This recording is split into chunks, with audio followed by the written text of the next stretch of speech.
Hey everyone, welcome back. Ready for another deep dive. Today, it's all about Apple.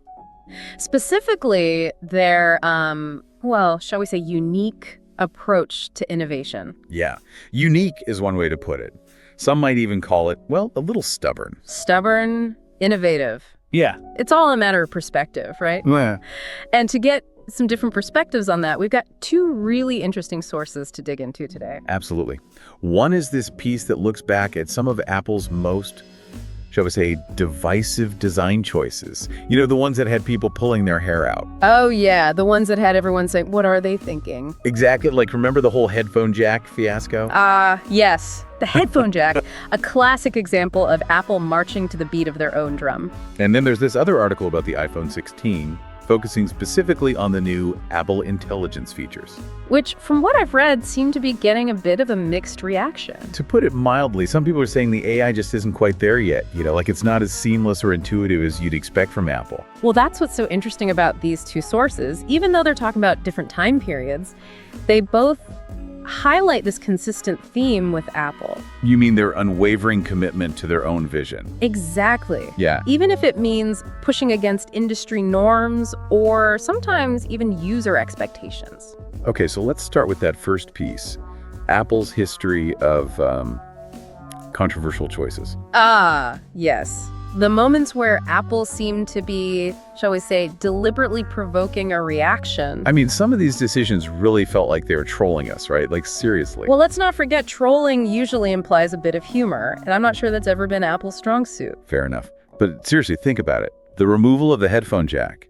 I mean, everyone freaked out. Oh, absolutely. There was a huge outcry. People were up in arms. But now look around. Wireless headphones are everywhere. It's practically the norm. And that's a prime example of how Apple operates. They anticipate these shifts in technology, even if it means making a bold move that alienates some users in the short term. And they kind of did the same thing with USB-C, right? Dragged their feet for years before finally adopting it on the iPhone. Oh, yeah. They really held out on that one. And then there was the whole butterfly keyboard debacle. Remember that? Oh, how could we forget? The butterfly keyboard. A true testament to Apple's ambition, but also perhaps their occasional miscalculations. It took them years to finally admit defeat and go back to a more traditional keyboard design. It's like they double down, even when things clearly aren't working. It's fascinating, really. It's definitely frustrating sometimes. But you have to admit that stubbornness, as annoying as it can be, is also a big part of their success. Oh, absolutely. I mean, think about the original iMac.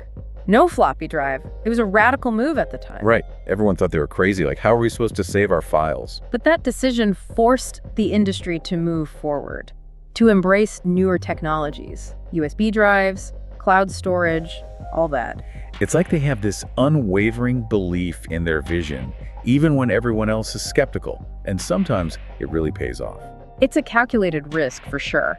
And the MacBook Air ditching the DVD drive is another great example. Oh yeah, at the time it was like a laptop without a DVD drive. What is this madness? But again, it paved the way for the ultra-thin portable laptops we have today. It was a game changer. And then there was that whole Flash fiasco. Steve Jobs basically declared war on Flash, right? Oh yeah. He called it trash and flat out refused to support it on Apple devices. Which, at the time, seemed like a power play that could backfire spectacularly. I mean, Flash was everywhere back then. It was ubiquitous. So many websites relied on it. But again, Apple's stubbornness combined with their influence forced the industry to adapt. And eventually, Flash faded away, replaced by newer, more secure technologies.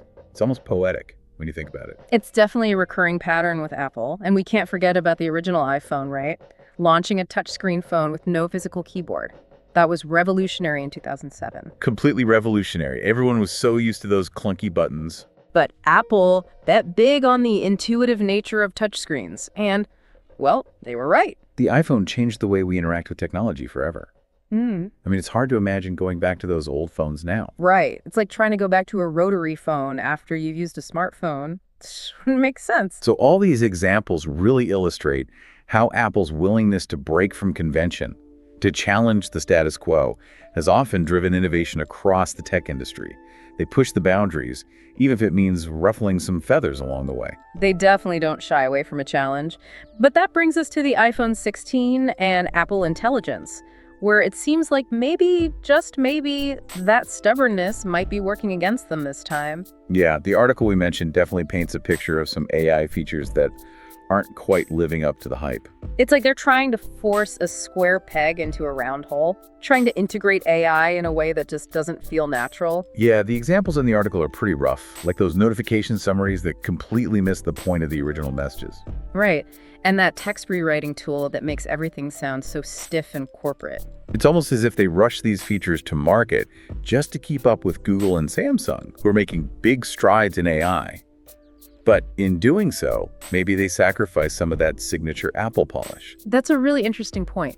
It raises the question, can they maintain their dominance in a world where AI is becoming so central? It's a big question, and we're going to keep digging into it after a quick break. Definitely a lot to unpack there, so stick with us, folks.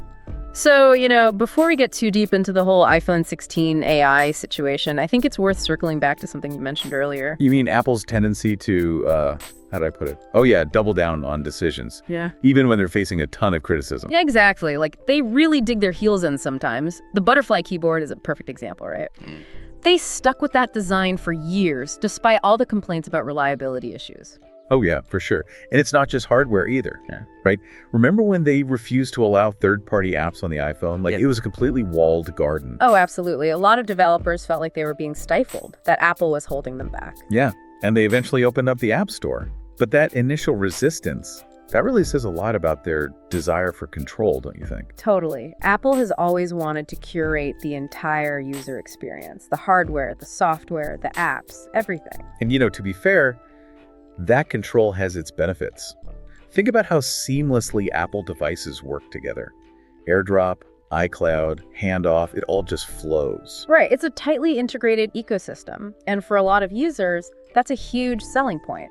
You know your Apple devices are going to play nice with each other. You don't have to worry about compatibility issues or anything like that. Yeah, but that same control can also be a source of frustration, right? Because it can feel limiting, especially for users who like to tinker with their devices or who prefer a more open platform. Definitely. And for developers, Apple's App Store guidelines and fees can be a major hurdle. Some people argue that it actually stifles innovation. Like, Apple is so focused on maintaining control that they're actually preventing new ideas from flourishing. Okay, so I'm curious, how does their approach to AI fit into all of this? Because it seems like they're struggling to maintain that same level of control with something as complex and unpredictable as artificial intelligence. Right. That's a great observation. And that's where things get really interesting, because AI development often requires a more iterative approach. It's all about experimenting and constantly refining the algorithms. And that kind of clashes with Apple's traditional approach, right? Yeah. Which is usually very meticulous and controlled. Exactly. It's like they're trying to tame a wild beast. They want to integrate AI in a way that feels seamless and intuitive.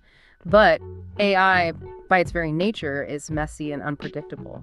And the article we were talking about definitely suggests that this tension is playing out in the iPhone 16's Apple Intelligence features. Those notification summaries that completely misinterpret messages, the text rewriting tool that makes everything sound so robotic, like it was written by a committee. It's like they're trying to fit a square peg into a round hole. And I wonder if part of the problem is that they're so focused on keeping things within their walled garden, their controlled ecosystem, that they're actually limiting the potential of their AI. Right, because they want to keep all the AI processing on the device, which means they can't really leverage the power of cloud-based AI, which is where companies like Google have a clear advantage. Yeah, they're really committed to that on-device processing. And there's another layer to this too, right? One of the key arguments in favor of Apple's control has always been privacy. Oh yeah, for sure. They're always talking about how your data stays on your device, safe from prying eyes. Like, that's a big part of their marketing. Right. But with AI, that approach becomes more challenging because AI models need vast amounts of data to train and improve. So it's like their commitment to privacy might actually be hindering their progress in AI development. It's a weird paradox. It is, and it raises a big question for the future. Will Apple loosen its grip on control to fully embrace the potential of AI, or will they find a way to innovate within their self-imposed constraints? I guess we'll have to wait and see. But let's bring it back to the present for a minute. What are your thoughts on the specific AI features that they're rolling out on the iPhone 16? Well, it's still early days, right? AI is constantly evolving.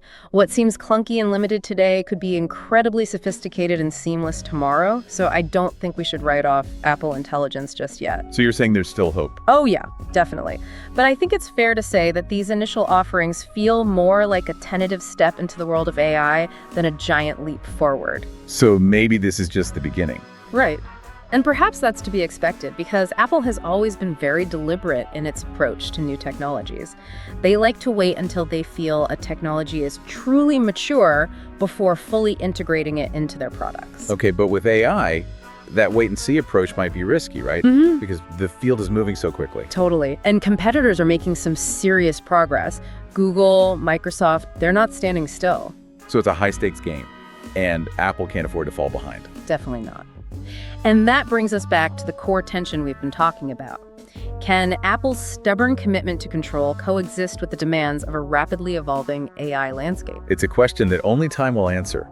But one thing's for sure, Apple's journey into the world of AI is going to be fascinating to watch. Absolutely. And we want to hear from you too. What are your expectations for Apple Intelligence? Do you think Apple can maintain its reputation for innovation in the age of AI? Drop a comment below and let us know. We love hearing your thoughts. Now let's shift gears a bit and talk about some of Apple's other big bets for the future. You know, feels like we've just scratched the surface of this whole stubborn innovation thing with Apple. It really is fascinating because their stubbornness, whether you see it as a good thing or a bad thing, has really shaped the tech landscape as we know it. Like, it's hard to imagine the industry without Apple's influence, even if you're not an Apple fan. No, totally. Think about how many companies have followed Apple's lead, ditching headphone jacks, embracing wireless charging that focus on sleek, minimalist design. Yes. Even companies that started out as like Apple's biggest rivals. Right. It shows how they've been able to set trends, shift the whole conversation. They're not always the first ones to do something new, but when they adopt a technology, they often redefine it. Yeah, exactly. Like the touchscreen interface on the original iPhone. Touchscreens weren't exactly new in 2007, but Apple made them feel, well, cool. Totally. Intuitive, elegant, mainstream. They took an existing technology and made it something that everyone wanted. But with AI, it feels different, right? Like they're playing catch up. Maybe that stubbornness, that insistence on doing things their way is holding them back this time. Yeah, it's possible. The AI field is moving so fast, and companies like Google and Microsoft are making huge leaks with cloud-based AI, those large language models, all the generative AI tools. And Apple seems hesitant to fully embrace that stuff, you know? Yeah. They're clinging to on-device processing, that tight control over data. Which, like we talked about, is tied to their commitment to privacy, right? They've built their whole brand on the idea that your data is safe with them, that they're not going to exploit it. But in the age of AI, that stance might actually be a disadvantage because data is crucial for AI development. Exactly. It's a tough situation for them. They have to balance their core values with the demands of a tech landscape that's constantly changing. So it feels like we're at a turning point for Apple. Are they going to adapt, embrace the possibilities of AI, even if it means giving up some control? Or are they going to stick to their guns and risk being left behind? It's a big question. And only time will tell what they'll do. But one thing's certain, this is a defining moment for Apple. The choices they make are going to have a huge impact, not just on their future, but on the whole tech industry. So where do you think Apple's headed? Do you think their stubbornness will end up helping them or hurting them in the long run? It's a big question, and we'd love to hear your thoughts. Drop a comment below and let us know what you think. We always appreciate hearing your perspective on these things. Thanks for joining us on another deep dive.